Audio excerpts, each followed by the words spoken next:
इस क्वेश्चन को मैंने देखा कि सब बच्चे क्वेश्चन की कॉम्प्लेक्स इक्वेशंस को कार्टेशियन इक्वेशन में कन्वर्ट करने के बाद सॉल्व करने की कोशिश करते हैं, जो कि बहुत ज़्यादा लेंथी हो जाता है। But I will do this question without converting the question into the question of coordinate geometry. और आपको ऐसे ही मेथड्स की प्रैक्टिस करनी चाहिए, क्योंकि इन मेथड्स से आपके कॉन्सेप्ट जो है वो क्लियर हो जाते हैं। और जो बच्चे इसको कॉम्प्लेक्स नंबर में रहते हुए ही करना चाहते हैं, तो उनको एक मेन कॉन्सेप्ट पता होना चाहिए। और वो मेन कॉन्सेप्ट ये है कि कॉम्प्लेक्स नंबर्स में स्टेट लाइन की जनरल इक्वेशन कैसी होती है, और यदि जनरल इक्वेशन दे रखी हो और हमने पता लगाना हो कि ये लाइन एक्स एक्सिस को कहाँ कट करती है और वाई एक्सिस को कहाँ कट करती है, इसको हम कैसे निकालते हैं। ध्यान रखो, मैंने बोला है कि try to do the question without converting the question into the question of coordinate geometry. और उन बच्चों की हेल्प के लिए मैं क्वेश्चन में यूज होने वाले डायग्राम्स भी बता देता हूं। If they want they can try themselves, else they can see the solution. पहले मैं क्वेश्चन में यूज होने वाले तीनों डायग्राम्स बता देता हूं, और जो बच्चे अपने आप सॉल्व करना चाहें वो वीडियो को वहां पॉज करके अपने आप करने की कोशिश करें, otherwise they can see the solution. First let me show the diagrams. पहली बात ध्यान रख लो कि इस इनइक्वेशन से रिलेटेड डायग्राम ये है, which represent a disc with centre 30 and radius 1।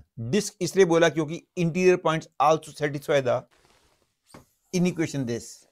और इस इनइक्वेशन से रिलेटेड डायग्राम ये है, which is the half plane on the left hand side of this line. इस लाइन को हम कैसे ड्रा करते हैं without converting this into the Cartesian equation, ये आपको पता होना चाहिए। और उसके बाद दोनों का combined diagram, that is combined graph of this and this is this. ये सारे पॉइंट्स दोनों इक्वेशन को सेटिस्फाई करने वाले होंगे। And for remaining students, first I am going to read the question. The question is, let S be the set of complex numbers which satisfy this inequation and this inequation. And then he says that if alpha plus I beta is the point in S which is closest to 4i, then the value of this is equal to, you have to fill in the blank. मतलब यदि alpha plus आई beta set S का एक ऐसा complex number है जो कि 4i से सबसे करीब है, तो उसके लिए 25 इंटू अल्फा प्लस बीटा की वैल्यू क्या होगी। टू डू दिस क्वेश्चन, सबसे पहले ये तो आपको पता ही होना चाहिए कि the equation mod of z minus z0 equal to r, this equation represent a circle with a fix of center z0 and radius r। और यदि इक्वेशन आ जाए mod of z minus z0 less than equal to r, then this will represent a disk with a fix of center z0 and radius r। Disc इसलिए क्योंकि आप interior point भी इस equation को satisfy करेंगे। This equation represent a ring, but this inequation represent a disc. वैसे just for knowledge बता रहा हूं कि यदि ऐसा हो mod of z minus z0 less than equal to s greater than equal to r, then this inequation represent a annular region whose affix of center is z0 and this is the interior circle with radius r and exterior circle with radius s. This is the annular region. यहाँ वाले सारे points इस inequation को satisfy करेंगे। ये तो मैंने आपको केवल नॉलेज के लिए बताया है। And because this represent a disc with centre 30 and radius 1, therefore the diagram related to it will be this.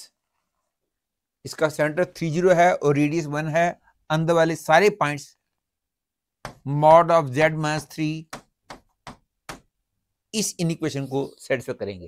क्योंकि ये 30 है तो ऑब्वियसली 2 बन जाएगा और वो 4 बन जाएगा। और अब इस इनइक्वेशन से डील करने के लिए पहले मैं आपको ये बता देता हूं कि remember that the equation az bar plus a bar z plus b equal 0, this equation represent a straight line if b is real number।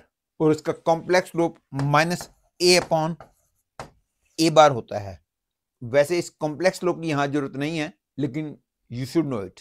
ध्यान रहे, complex slope is different from slope. Complex slope is similar to slope but not same as slope. And now इस inequation का graph draw करने के लिए पहले मैं z into 4 plus 3i plus z bar into 4 minus 3i equal to 24 का graph draw करता हूं। बस दोनों में फर्क यह आएगा कि इस इनइक्वेशन के ग्राफ में शेडिंग पोर्शन आएगा और इस इक्वेशन के ग्राफ में केवल एक लाइन आएगी। पहले मैं इसका ग्राफ ड्रा करता हूं without converting this equation in Cartesian form. ध्यान रहे, जब भी कोई स्ट्रेट लाइन की इक्वेशन कॉम्प्लेक्स फॉर्म में दे रखी हो तो ग्राफ ड्रा करने का प्रोसीजर हमेशा यही है कि ये पता लगाओ कि ये लाइन एक्स एक्सिस को कहां कट करती है और वाई एक्सिस को कहां कट करती है। एक्स एक्सिस को कहां कट करती है उसके लिए इस इक्वेशन के अंदर जेड बार की जगह जेड कर दो, और जेड बार की जगह जेड करने के बाद जेड की जो वैल्यू आएगी this will give you the affix of the point where the line cuts X axis. और ये लाइन वाई एक्सिस को कहां कट करती है उसके लिए जेड बार की जगह माइनस जेड कर दो और फिर जेड की वैल्यू निकालो। That will give you the affix of the point where the line cuts Y axis. पहले मैं ये लाइन एक्स एक्सिस को कहां कट करती है वो कैलकुलेट करने जा रहा हूं। उसके लिए मैं जेड बार को जेड करता हूं तो I get Z into 4 plus C I plus 4 minus C I equal to 24, that is Z equal to 3। और ये लाइन वाई एक्सिस को कहां कट करती है इसके लिए जेड बार की जगह माइनस जेड करता हूं तो I get Z into 4 plus C I minus 4 plus C I equal to 24, that is Z is equal to 24 by 6i, that is minus 4i। ध्यान रहे 1/i जो है माइनस i होता है। मतलब ये लाइन एक्स एक्स को 30 पे कट करती है और वाई एक्सिस को 0,-4 पे कट करती है। Therefore, the required graph will be ये 3 और ये -4। That is the equation of this straight line is this। लेकिन क्योंकि यहाँ पे इनइक्वेशन आई हुई है therefore शेडिंग भी आएगी, और शेडिंग किस तरफ आएगी इसको चेक करने के लिए हम हमेशा ओरिजिन की हेल्प लिया करते हैं। दैट इज जेड के लिए हम 0 रख के देखते हैं, क्योंकि जेड के लिए 0 इसको सेटिस्फाई कर रही है तो इसका मतलब हो गया कि शेडिंग जो है ओरिजिन की तरफ आएगी। That is shading will be on left hand side of this line. Therefore, the required graph will be this, or in other words I can say this graph is represented by the inequation this one। और क्योंकि set S में वो complex number हैं जो इस inequation और इस inequation दोनों को सेटिस्फाई करेंगे, इसके लिए मैं दोनों के ग्राफ को पहले एक ही प्लेन में ड्रा करता हूं। Clearly this is the combined graph being represented by both this inequation and this inequation, and clearly this is the combined graph of both the inequations, this and this। And now we have to find the complex number of the set S which is closest to 4i।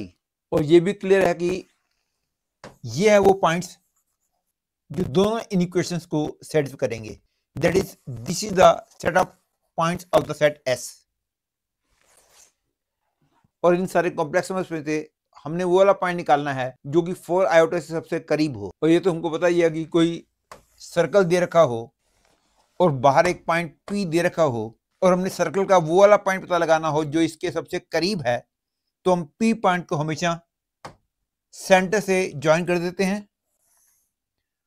और जहां पे line joining P and C ने circle को cut किया होता है, this point will be closest to P and this will be farthest from P।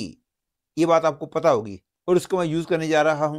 इन सारे complex numbers में से जब हमने वो वाला कॉम्प्लेक्स नंबर पता लगाना है जो कि 4 आयोटा से सबसे करीब हो, तो वो वाला कॉम्प्लेक्स नंबर निकालने के लिए मैं इस पॉइंट को 3 से ज्वाइन कर देता हूं। जहां पे इस लाइन ने सर्कल को कट किया होगा, that is this point will be the point of this set which is closest to the point 4i। अब ये वाला पॉइंट निकालना हो तो will be using section formula, क्योंकि ये क्लियर है ये लेंथ 3 है, ये लेंथ 4 है, इसलिए ये लेंथ 5 होगी। और क्योंकि ये लेंथ ऑलरेडी 1 है और ये पूरी लेंथ 5 है तो ये लेंथ 4 बची। दैट इज ये वाला पॉइंट इस पूरी लाइन सेगमेंट को 1:4 की रेशियो में इंटरनली डिवाइड करेगा। अब ये वाला पॉइंट पता है, ये वाला पॉइंट पता है, तो हम ये वाला पॉइंट इजीली पता लगा सकते हैं। एंड नाउ बिकॉज ये वाला पॉइंट 30 है, ये वाला पॉइंट 04 है और ये 4:1 की रेशियो है, इसलिए डी पॉइंट का एक्स कोऑर्डिनेट जो हो जाएगा that will be 4 × 3 + 1 × 0 upon 4 plus 1, that is 12/5। और डी पॉइंट का y कोऑर्डिनेट निकालने के लिए y will be equal to 4 into 0 plus 1 into 4 by 4 plus 1, that is 4/5। मतलब कि डी पॉइंट के कोऑर्डिनेट हो गए 12/5, 4/5। क्योंकि डी पॉइंट 4 आयोटा के सबसे करीब है, इसलिए मैं कह सकता हूं कि अल्फा की वैल्यू 12/5 होगी, बीटा की वैल्यू 4/5 होगी। Therefore, the value of this becomes 25 into 12/5 plus 4/5. That the answer is 5 into 16, that is 80. Hence, the answer to this question is 80.